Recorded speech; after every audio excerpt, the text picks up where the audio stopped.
நல்லது பண்றதுக்கு அரசியலுக்கு வாங்கடா, கொள்ளை அடிக்கிறது கொலை பண்றதுக்கு மாடா அரசியலுக்கு.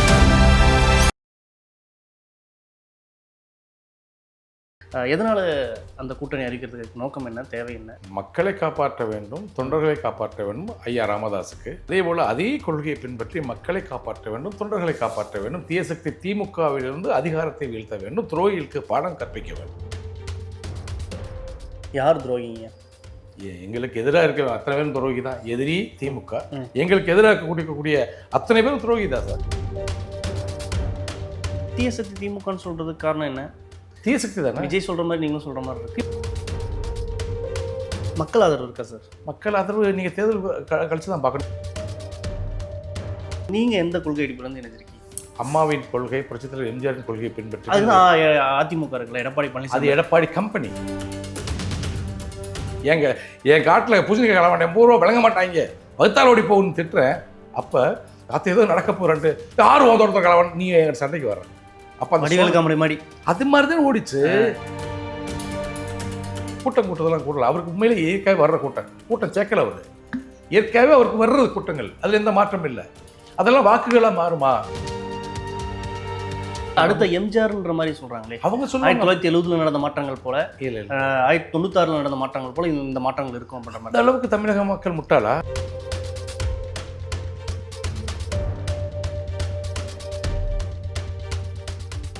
கலர் கண்ணாடி வாய்ஸ் நேயர்களுக்கு வணக்கம். இன்று நம்மோடு இருப்பவர் சசிகலா ஆதரவாளர் தேனி கர்ணன் அவர்கள். வணக்கம் ஐயா.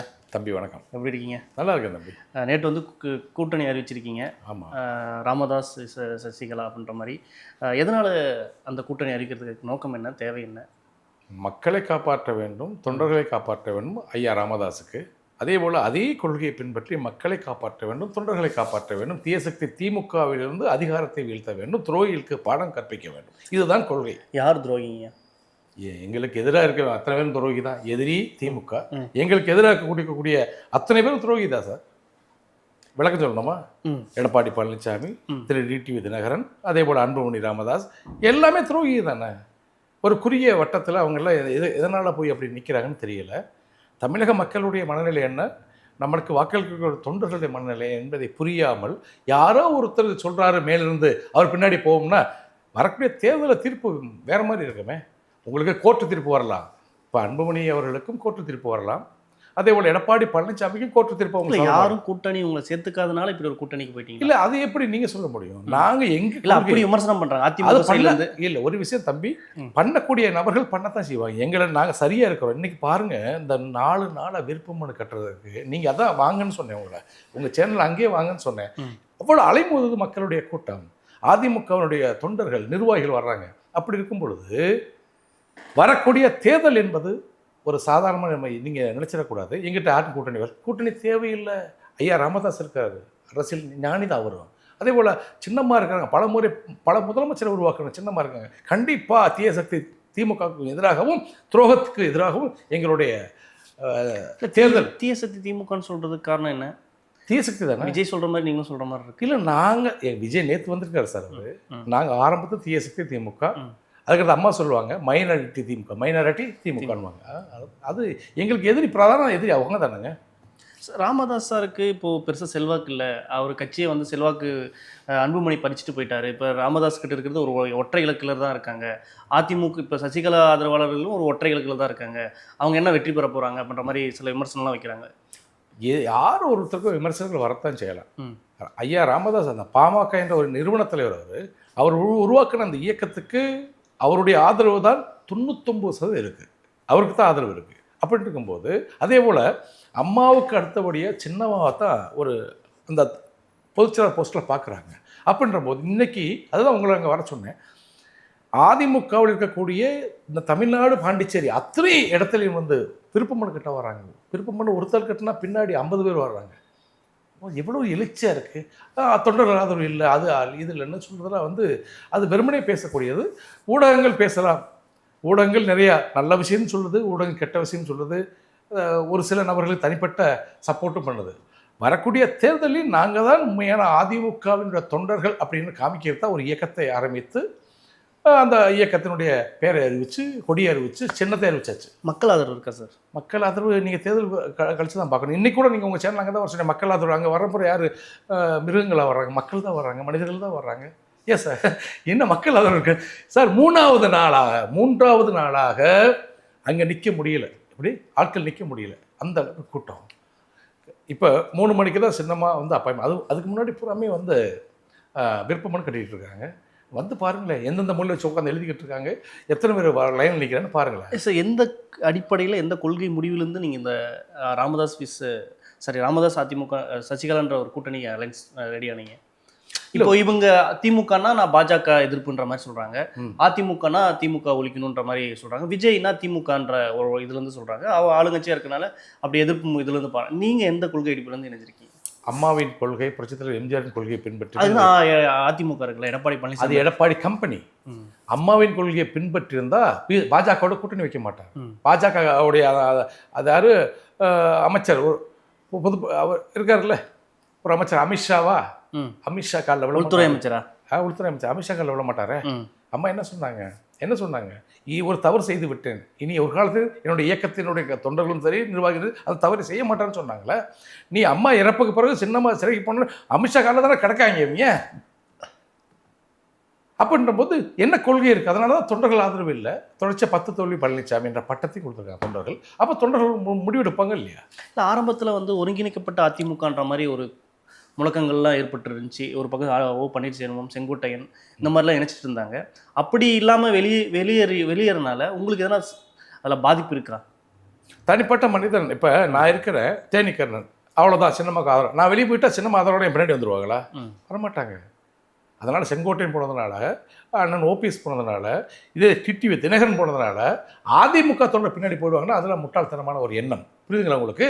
அதிமுக தொண்டன் எப்பயுமே அம்மாவுக்கு அடுத்தபடியாக அம்மாவின் மறு உருவம் யாருன்னா சின்னம்மா நீங்கள் முடிவெடுங்கம்மான்னு தொடர்ச்சியாக வந்து சொல்லும் பொழுது ஒரு இயக்கத்தை ஆரம்பித்து இன்றைக்கி தேர்தலை சந்திக்க தயாராக இருக்காங்க. கூட்டணி யார் வந்தாலும் ஏற்றுக்கிடுவாங்க. கண்டிப்பாக எந்த பிரச்சனையும் தேர்தலில் மிகப்பெரிய ஒரு வெற்றியும் கொடுப்பாங்க. எடப்பாடி பழனிசாமியோட அந்த அங்கே இருக்க அதிமுகவோட பிரமுகர்கள், எடப்பாடி பழனிசாமி அந்த அதிமுகன்ற ஒன்று வச்சுருக்காங்க, அது நீங்கள் எடப்பாடி கம்பெனிங்க அது. சரி, எடப்பாடி உங்களோட இதுலேருந்தே கேட்குறேன், அவங்களோட செயல்பாடு எப்படியா பார்க்குறீங்க? செயல்பாடு இல்லையா சார்? எதிர்க்கட்சின்னா எதிர்க்கட்சின்னா அவங்க சொல்கிற விஷயங்களுக்கு மறுப்பு தெரிவிக்கணும், சட்டமன்றத்தில் ஏதாவது பண்ணணும், அதுக்கு அடுத்தபடியாக போராட்டங்கள் நடத்துறீங்க. எதிர்க்கட்சியில் ஒன்று பண்ணார். என்ன பண்ணார் தெரியுமா? அப்போ சேப்பாக்கத்தில் தான் இருக்குது, சேப்பாக்கம் இருக்குல்ல, சேப்பாக்கம் கலைவாணர் அரங்கத்தில் தான் வந்து சட்டமன்றம் ஓடிட்டுருக்கு. அப்போ முதலமைச்சர் சொல்கிறாரு, என்ன சொல்கிறாருன்னா, இப்போ தமிழ்நாட்டின் முன்னாள் முதலமைச்சர் அவருடைய இல்லத்தில் அதிமுக தொண்டருடைய ஒரு மதிப்பான இடத்துல கொள்ளை நடந்திருக்கு, தொடர் கொலை நடந்திருக்கு. இதை வந்து என்னுடைய கவர்மெண்ட் வந்துருச்சு, நான் கண்டிப்பாக அதை நான் துரித விசாரணைப்படுத்தி அதில் யார் சம்மந்தப்பட்டிருக்கிறாரோ அத்தனை பேரையும் கைது செய்வேன். அது எந்த அதிகாரத்தில் இருந்தாலும் கைது செய்யணும்னு சொல்லும்போது, அப்போ ஒரு எதிர்க்கட்சி தலைவர் என்ன செய்யணும்? உங்களை இருகரம் கூட்டி வழங்குகிறேன், விசாரணை ஆரம்பிங்கன்னு சொல்லி நாங்கள் உங்களுக்கு உதவுறோம், எதிர்க்கட்சி உங்களுக்கு ஆதரவு பண்ணியிருந்தா இன்னைக்கு மக்கள் அவரை நல்ல மனுஷன் நினச்சிருக்காங்க. சொன்ன மறு நிமிஷம் ஆத்து என் மேலே குழப்பள்ளி போட போகிறேன், நான் தரணா நடத்துல போய் ரோட்டில் உட்காந்துட்டு இருந்தாலும். அப்போ என்ன சொல்கிறேன், நெஞ்சில் சொன்ன வரணும்னா ஒரு களவாணி பையன் தான் நெஞ்சில் சொன்ன வரும். புரியுங்களா? ஒரு விஷயத்தை நம்ம குற்றம் சாட்டும் போது அவனுக்கு கோவம் வரும். யார் களவாணி பையன்றீங்க? எந்த களவாணி பையன்? எடப்பாடி பழனிசாமி களவாணி பையன். வேறு யார்? பூசணிக்காய் களவாணிக்கு தான் நெஞ்சில் சொன்ன வரும். பூசணிக்காய் களவாண்டு தான். இப்போ நான் என் தோட்டம், நீங்கள் பூசணிக்காயை களவாண்டு போயிட்டீங்க, நான் திட்டுறேன். என் காட்டில் பூசணிக்காய் களவாண்ட 80 ரூபா விளங்க மாட்டாங்க, பகுத்தால் ஓடி போகுன்னு திட்டுறேன். அப்போ காற்று ஏதோ நடக்க போகிறான்ட்டு யார் உன் தோட்டத்தை களவாண்டு நீ எங்கள் சண்டைக்கு வர்ற. அப்போ அந்த காமெடி மாதிரி அது மாதிரி தான் ஓடிச்சு. அப்போ என்ன கையை பிடிச்சி இழுத்தியா பண்ணுறாங்க. அதே மாதிரி சரி, அவர் என்ன சொல்கிறாரு? ஒரு முதலமைச்சர் என்ன பண்ணுறாரு? முன்னாள் முதலமைச்சர் புரட்சித் தலைவி அம்மாவுடைய இல்லத்தில் கொள்ளை நடந்திருக்கு. அந்த விஷயத்தை நாங்கள் துரித விசாரணைப்படுத்தி என்னுடைய கவர்மெண்ட் அதை குற்றவாளியை கண்டுபிடிச்சு பண்ணுன்ற போது நாங்கள் அதை வரவேற்கிறோம். எதிர்க்கட்சி தலைவர் வரவேற்கணும்னு சொல்லாமல் வெளியே போய் நடு ரோட்டில் உட்காந்துருக்காங்க. நீ பார்த்துருப்பீங்க நினைக்கிறேன், நடு ரோட்டில் சேப்பாக்கா ரோட்டில் தர்ணா நடத்துகிறாங்க. அப்படின்னும் போது அதனுடைய உண்மை குற்றவாளி யார்? எடப்பாடி பழனிசாமி தான். அது மாதிரி ஒவ்வொரு விஷயங்களும் உங்களை பார்க்கும்போது திமுகவோட செயல்பாடு எப்படி பார்க்குறீங்க? திமுகவோட செயல்பாடு சரின்னு சொல்ல முடியாது. எது சரியாக இருக்குது? எங்கே பார்த்தா கொள்ளை சின்ன பையன் கூட என்ன செய்கிறான், அப்படியே அறுவாலை தூக்கி இப்படி சுற்றுறான், வெட்டுறான், வைக்கிறான், பல விஷயங்கள் இருக்குது. அதான் சட்ட ஒழுங்கு ரொம்ப மோசமாக இருக்குது. சட்ட ஒழுங்கு மோசமாக இருக்குது. இன்னைக்கு நீங்க ஆட்சிக்கு வந்த என்ன மாதிரியான சட்டத்தில்? கண்டிப்பாக அம்மா எப்படி பொற்கால ஆட்சி நடத்துனாங்களோ அதே ஆட்சி சின்னம்மா கொடுப்பாங்க. அம்மா காலகட்டத்தில் பொற்கால ஆட்சி இருந்துச்சு. அந்த ஆட்சி சட்ட ஒழுங்கு கண்ட்ரோல் வைப்பாங்க. ரவுடின்னு சொன்னால் மறுநாள் அவன் இருக்க மாட்டான். நான் ரவுடி சண்டின்னு சொன்னால் மறுநாள் அவன் உயிரோடு இருக்க மாட்டான். அப்படி தான் ஆட்சி நடத்தாங்க. எந்த இடத்துல சுதந்திரமாக பெண்கள் சுற்றலாம், எங்கேயும் போகலாம். இன்றைக்கி பாருங்கள், ஒரு நிறைய சொல்ல ஒரு வெளி மாநிலத்தில் ஒரு பையன் வந்து ட்ரெயினில் போயிட்டுருக்கிறான். அவனை ரீல்ஸ் எடுக்கிறதுக்கு அவனை வெட்டுறானுவ, வெட்டிட்டு வெளியில் வந்து மறுபடியும் ரீல்ஸ் போகிறானோ, ஜெயிலுக்கு போன மாதிரி போயிட்டு வெளியே வந்து ரீல்ஸ் போடுறான். எங்கே பார்த்தாலும் வந்து ரவுடிசம் தலை தூக்கி நிற்குது. கஞ்சா எல்லாமே கஞ்சா கஞ்சா கஞ்சா இப்படி போயிட்டுருக்கு. அதனால் நான் என்ன சொல்ல வரேன்னா, இந்த திமுக ஆட்சி தமிழ்நாட்டை முன்னேற்றுவதற்கு அல்ல, தமிழ்நாட்டை அழிப்பதற்கும் திமுக ஆட்சி நடந்துட்டு இருக்கு. நீங்கள் வந்து ஆட்சிக்கு வந்தோடனே முதன்மையான திட்டம் என்னவா இருக்கும்? கண்டிப்பாக எங்கள் சின்னம்மா புரட்சித்தாய் சின்னம்மா கழகத்தினுடைய பொதுச் செயலாளர் அவங்க முதலமைச்சர் ஆகும்போது கண்டிப்பாக அவங்களே சொல்லுவாங்க. அவங்க தான் சொல்லணும், நான் சொல்ல முடியாதுல்ல. அதனால் கண்டிப்பாக இந்த தேர்தலை சந்தித்த பிறகு கண்டிப்பாக சின்னமாக சொல்லுவாங்க தமிழ்நாடு எந்த மாதிரி கொண்டு போகணும் அப்படின்னு. அவங்களுக்கு 3 முறை அம்மாவை முதலமைச்சராக இருக்காங்க. அதே மாதிரி பின்னாடி இது இயக்கியிருக்காங்க. அவங்களுக்கு தமிழ்நாட்டை எப்படி நடத்த வேண்டும் என்பதை அவங்களுக்கு தெரியும். நீங்கள் வேட்பாளர் நிற்க போகிறீங்களா? இல்லை, அம்மாவுக்காக வேண்டி என்னுடைய தொகுதி ஆண்டிவட்டி தொகுதி, என்னுடைய மாவட்டம் தேனி மாவட்டம். என்னோட தொகுதி ஆண்டிவட்டி தொகுதினா எம்ஜிஆரின் தொகுதி, உங்களுக்கு தெரியும் நினைக்கிறேன். அம்மாவின் தொகுதி, அந்த தொகுதியில் சின்னம்மாவின் நிற்க வேண்டும் என்ற விருப்பம் எனக்கு கொடுத்துருக்குறேன். அடுத்தடுத்து கட்சிகள் பணிகள்லாம் எப்படி போயிட்டுருக்கு? தீவிரமாக போயிட்டுருக்கு, சிறப்பாக போயிட்டுருக்கு. கண்டிப்பாக அடுத்தடுத்து நம்ம சந்திப்பாக நிறைய பேச வேண்டியது இருக்குது, சந்திக்கலாம். எத்தனை தொகுதி வெற்றி பெறுவீங்கன்னு நினைக்கிறீங்க? நாங்கள் எல்லா தொகுதியிலும் போட்டி போடுறோம். எல்லா தொகுதியிலும் வெற்றி பெறத்தான் எங்களுடைய யுக்தி. இல்லை, உங்களோட கணிப்பு இப்போது அதிமுக சைடு கேட்டிங்கன்னா நாங்கள் இத்தனை தொகுதி ஜெயிப்போம்னு சொல்கிறாங்க, 164 தொகுதி வெற்றி பெறுவோம்னு சொல்கிறாங்க. திமுக சைடு தான் நாங்கள் தான் தனி மெஜாரிட்டி அமைப்போம்னு சொல்கிறாங்க. நீங்கள் எத்தனை தொகுதி அமைப்பீங்க? இல்லை, நாங்கள் திமுகவுக்கு டஃப் கொடுப்போம், எதிரியான எடப்பாடி டீமுக்கு தோல்வி கொடுப்போம். தாவேக்கா செயல்பாடுலாம் எப்படி பார்க்குறீங்க? தாவேக்கா செயல்பாடு என்ன செயல்பாடு? கட்சி ஆரம்பிச்சிருக்காங்க, தொண்டர்கள் இருக்கிறாங்க. என்ன செயல்பாடு சொல்கிறது அவங்ககிட்ட? என்ன செயல்பாடு சொல்கிறது? செயல்பாடு இல்லைன்றீங்க. என்ன செயல்பாடு? கட்சி ஆரம்பிச்சிருக்காங்க, தொண்டர்கள் இருக்கிறாங்க, தொண்டர்கள் கூட நான் என்ன சொல்ல வரேன்னா, ஒரு விஷயம், நீங்கள் ஒரு ஊடகம், கட்சி அவருக்கு மிகப்பெரிய ரசிகர்கள் இருக்கிறாங்க, கூட்டம் இருக்குது, எங்கே போனால் கூட்டம் இருக்குது. நீங்கள் ஒரு எம்ஜிஆர் பீரியட்லேருந்து பார்த்துருப்பீங்களா? கண்டிப்பாக. ஏன்னா அவர் எம்ஜிஆர் பாணியை பயன்படுத்துறதா ஃபாலோ பண்ணுறதெல்லாம் சொல்கிறாங்க. நீங்கள் அதை எப்படி பார்க்குறீங்க? இல்லை, எம்ஜிஆருக்கு இணையாக யாருமே வர முடியாது தம்பி. அவர் வேற, அவர் கடவுள். அதை விட்டுருங்க. நடிகர்கள் எல்லாம் கட்சி ஆரம்பிக்கலாம். அந்த கட்சி எந்த அளவுக்கு செல்லுபடியாகுதுன்னு முதல்ல பார்க்கணும். தம்பி, நீங்கள் இருக்கீங்க, நீங்கள் தாவேக்கோட மாவட்ட செயலாளர் இருக்கிறீங்க, ஒரு நீங்கள் இருக்கிறீங்க, மாவட்ட செயலாளர் இருக்கிறீங்க, உங்கள்கிட்ட தலைமை ஒன்று ஒப்படைக்குது, அது கடைக்கோடி கிராமம் வரைக்கும் கொண்டு போக உங்களுக்கு வருத்தப்பட்டிருக்கான்னு முதல்ல அதை பார்க்கணும். அந்த ஃபீல்டு ஒர்க் இருக்கான்னு பார்க்கணும். இப்போ இந்த தேர்தல் என்பது அவருக்கு வந்து ஃபஸ்ட்டு தேர்தல். இல்லை, நீங்கள் ஆரம்ப காலகட்டத்திலேருந்தே நீங்கள் அதிமுக இருக்கு நிறைய அனுபவம் கொண்ட ஒரு அரசியல்வாதி. நீங்கள் எம்ஜிஆரோட அரசியல் அந்த அனுபவங்களும் பார்த்துருப்பீங்க, அம்மாவோட அரசியல் அனுபவங்களும் பார்த்துருப்பீங்க, சசிகலா அம்மாவோட அரசியல் அனுபவம் பார்த்துருப்பீங்க. அந்த அனுபவத்துலேருந்து எப்படி பார்க்குறீங்க? இல்லை, தாவேக்கா வளர்ந்துருக்கு, ஆனால் தேர்தல் அரசியல் என்பது அதுக்கு அந்த அளவுக்கு கட்டமைப்பு இருக்கா? கட்டமைப்பு மிக முக்கியம் தேர்தல் அரசியலுக்கு. கூட்டத்தெல்லாம் கூடல. அவருக்கு உண்மையிலே இயற்கையாக வர்ற கூட்டம் சேர்க்கல. அவர் இயற்கையாகவே அவருக்கு வர்றது கூட்டங்கள், அதில் எந்த மாற்றம் இல்லை. அதெல்லாம் வாக்குகளாக மாறுமா? அதெல்லாம் தேர்தல் அன்னைக்கு தேர்தல் வாக்குச்சாவடி வாக்கா விழுமா? அதுக்குண்டான கட்டமைப்பு இருக்கு. அடுத்த எம்ஜிஆர்ன்ற மாதிரி சொல்றாங்களே, அவங்க சொல்லுவாங்க 1970 நடந்த மாற்றங்கள் போல, இல்லை 1996 நடந்த மாற்றங்கள் போல இந்த மாற்றங்கள் இருக்கும். அந்த அளவுக்கு தமிழக மக்கள் முட்டாளா சார்? சினிமா படத்தை நடித்த உடனே எல்லாமே சரி பண்ணிடலாமா? அடுத்த சிஎம் அது சினிமா படத்தில் வேணால் பண்ணலாம். அவருக்கு ஒரு ரசிகர் கூட்டம் இருக்குது, அவ்வளோதான் சொல்ல முடியும். அந்த ரசிகர் கூட்டம் எந்த அளவுக்கு வர்த்தபல் கிடையாது. ஒரு மாவட்ட செயலர் எங்கள் ஊரில் இருக்கா, லெஃப்ட் பாண்டின்னு ஒருத்தன். லெஃப்ட் பாண்டி அம்மா கூட கான்ட்ரோவர்சி ஆச்சு. கேளுங்க, அவை ஒரு மாவட்ட பொறுப்பாளர் எப்படி இருக்கணும், மாவட்ட செயலாளர் அது மாதிரி அவங்களுடைய பொறுப்பாளர் அப்படி தான் இருப்பாங்கன்னு நினச்சா கண்டிப்பாக அது மிகப்பெரிய ஒரு இழப்பு தான். இந்த தேர்தலில் அவர் தனியாக சந்தித்தாலும் இழப்பு தான். அது பெருசாக ஒரு ஒரு ஒரு கிளைக்கழக செயலருக்குன்னு ஒரு பொறுப்பு இருக்குது, நல்லா புரிஞ்சுங்க. ஒரு எங்கள் இயக்கத்தில் அதிமுக, நாங்கள் எப்பயும் அதிமுக தான், எப்பயும் அதிமுக வெட்டிக்கிட்டு தான் உட்காந்துருக்கேன், புரியுதுங்களா? எங்கள் இயக்கமும் அதிமுக சார்ந்துதான் இருக்குது. ஒரு கிளைக்கழக செயலாளர்னா 2 கிளை பிரிவினர் இருப்பாங்க, ஆண்கள் பெண்களும் அந்த பொறுப்பு இருப்பாங்க. காலையில் எந்திரிச்சு என்ன பண்ணணும், 2 கட்சிக்காரனை பார்க்கணும், 4 பேருக்கு டீ வாங்கி கொடுக்கணும், கட்சியை வளப்படுத்தணும். அது அவன் அடுத்தடுத்து அந்த பூத்தில் வாக்குகளை அதிகரிக்கணும். அப்படி நாங்கள் ஃபில்ட் ஒர்க் பண்ணணும். இது நான் என்ன சொல்கிறேன், ரசிகர் கூட்டம். இது ரசிகர்களுக்கு ரசிகர் வேறு, அரசியல்வாதி வேறு, புரியுதுங்களா உங்களுக்கு? எம்ஜிஆருக்கு அப்படி இருந்தது இல்லையா? எம்ஜிஆருக்கு லட்சியவாதிங்க அவங்கெல்லாம். கட்சி ஆரம்பிச்சிட்டாங்களா, அவங்களாம் தனியாகவே கட்சி ஆரம்பிச்சிட்டாங்களா? அது மாதிரி எம்ஜிஆர் இந்த கூட்டம் வேறுங்க, இந்த கூட்டம் வேறுங்க. புரியுதுங்களா உங்களுக்கு? நீங்கள் நல்லா பாருங்கள், நீங்கள் பழைய ஹிஸ்டரியை தோண்டி பாருங்கள். எம்ஜிஆர் கட்சிக்காரங்க கையில் பச்சை ஊற்றிருப்பான், கையில் ரெட்டலை சின்ன பச்சை ஊற்றிருப்பாங்க. அதே மாதிரி செயல்படுவான். கட்டிச்சோறு அப்படின்னு கட்டிச்சோறு கேள்விப்பட்டிருக்கீங்களா? மதுரையில் மாநாடு, தமக்கு தான் மாநாடு நடக்கும், எம்ஜிஆர் மாநாடு நடத்துவார். அப்போ 3 நாளைக்கு உண்டான சாப்பாடை புளித்தாளிச்சு, புளிச்சோறுன்னு சொல்லுவாங்கள்ல, அதை 3 நாளைக்கு உண்டான சாப்பாடு மொத்தம் பொட்டனை கட்டி வந்து அங்கே படுத்து கிடப்பான். அவன் தான் தொண்டன். புரியுதுங்களா உங்களுக்கு? அவன் தான் தொண்டன். யாருக்கு எந்த இடையூறு கொடுக்க மாட்டான், பொதுமக்கள் இடையூறு கொடுக்க மாட்டான். இது ரசிகர் கூட்டம் அவருக்கு அதிகமாக இருக்குது.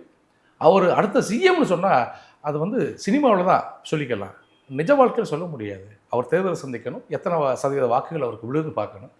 முதல்ல எத்தனை சதவீத வாக்குவாங்க முதல்ல அதை தீர்மானிங்க. நீங்கள் அதுக்கு கட்டமைப்பு இருக்கா? மாவட்ட செயலர் போட்டீங்க, மாவட்ட செயலர் நடந்துருச்சு, எல்லோரும் நடந்துகிட்ருக்கு. கிளைக்கழகம் என்பது மிகப்பெரிய முக்கியங்க. ஒரு கட்சியினுடைய ஆணிவேறு கிளைக்கழகம், அதிலிருந்து ஆரம்பித்து வரணும். விஜய் அவர்கள் ஒரு கொடியை கொடுத்து விட்டாலும் சரி, இங்கே சென்னையிலேருந்து பனையிலேருந்து ஒரு கொடியை கொடுத்து அந்த கொடி அந்த கிளைக்கழகத்துக்கு போய் சேரணும். அந்தளவுக்கு பொறுப்பாளர் உங்கள்கிட்ட இருக்காங்களா? இல்லையே. இருக்கா? கூட்டம் இருக்குது, வெறும் கூட்டம், அவ்வளோதான். அந்த கூட்டமெல்லாம் ஓட்டு போடுமான்னா அது தெரியல. தேர்தலில் தான் நம்ம சொல்ல முடியும், தேர்தல் முடிவில் தான் சொல்ல முடியும். இறுதியாக நீங்கள் தமிழ்நாட்டுக்கு என்ன சொல்ல வர்றீங்க? இல்லை, தமிழக மக்கள் எல்லாமே எப்பயுமே வந்து தீய சக்தி திமுகவுடைய ஆட்சிக்கு வர காரணமே யார்? எடப்பாடி பழனிசாமி. தமிழக பொதுவான ஆட்களும் என்கிட்ட பேசுவாங்க. தமிழ்நாட்டில் என் கட்சிக்காரனை பற்றி இப்படி பேசுகிறாங்க, பொதுவில் அப்படின்னா அதிமுகவுக்கு சப்போர்ட் பண்ணக்கூடியவங்க நிறைய இருக்கிறாங்க. அப்படின்னா ஒரு பூத்தில் ஒரு 1000 ஓட்டு போடாதுன்னா அந்த 1000 ஓட்டில் எங்கள் ஓட்டு 500 ஓட்டு இருக்கும்னா ஒரு 200 ஓட்டு பொதுமக்களுடைய ஓட்டு இருக்கும். அம்மா ஆட்சி வந்தால் நல்லாயிருக்கும், திமுக ஆட்சி வந்து அங்கே ரவுடிசம் கூட அவங்கெல்லாம் சொல்கிறாங்க, அம்மாவை கட்சி ஆரம்பிக்க சொல்லுங்கள். அவங்க ஆரம்பிக்க இயக்கம் தான் நம்மளுடைய இயக்கம், புரட்சியாளர் எம்ஜிஆருடைய இயக்கமாக நாங்கள் பயணிக்கிறோம் அப்படின்னு அவங்களோட கோரிக்கையை வைக்க போய் தான் இன்றைக்கி கட்சி ஆரம்பிச்சு. இன்றைக்கி பாருங்கள், அண்ணா அறிவாலயத்தில் கூட அப்படி கூட்டமான தெரியல, எங்கே வந்து வர போயஸ்காரங்களோட கூட்டம். இதை நான் இங்கே சொல்கிறது உங்களுக்கு இதாக தெரியும். இப்படியே கேமரா தூக்கிட்டு போவோம், கட்டாயமாக வரும். இல்லை வாங்க, இப்படியே கேமரா தூக்கிட்டு போவோம், வந்து பாருங்கள் நீங்கள். அவ்வளவு சிறப்பாக இருக்குது, எவ்வளோ வெறித்தனமாக மக்கள் வர்றாங்க அப்படின்ற போது கண்டிப்பாக தமிழகத்தில் மாற்றத்தை ஏற்படுத்துவார் புரட்சித்தாய் சின்னம்மா. அதே போல் எங்களுக்கு ஒரு உறுதுணையாக ஐயா ராமதாஸ் வந்திருக்கிறாங்க. அரசியல் ஞானின்னு சொல்ல அவர் சாதாரண நினைச்சிட முடியாது. கண்டிப்பாக நாங்கள் வெற்றி பெறுவோம். தீயசக்தி திமுகவுக்கு எதிராக, துரோகிக்கு எதிராக. வேட்பாளர் தயாரிப்புலாம் நடந்துச்சா? இங்கே போய் பாருங்கள், வேட்பாளர் தான் வந்துக்கிட்டு இருக்கிறாங்க. 2 நாள் நேர்காணல் நடக்குது. நாங்கள் சார் எங்களுக்கு கட்டமைப்பு இருக்குது சார், ஒரு நிமிஷம் புரிஞ்சுக்க. நீங்கள் விஜயை பேசணும், இப்போ எங்களுக்கு கட்டமைப்பு இருக்குது, கிளைக்கழகத்தில் கட்டமைப்பு இருக்குது, ராமதாஸ் ஐயா கட்டமைப்பு இருக்குது.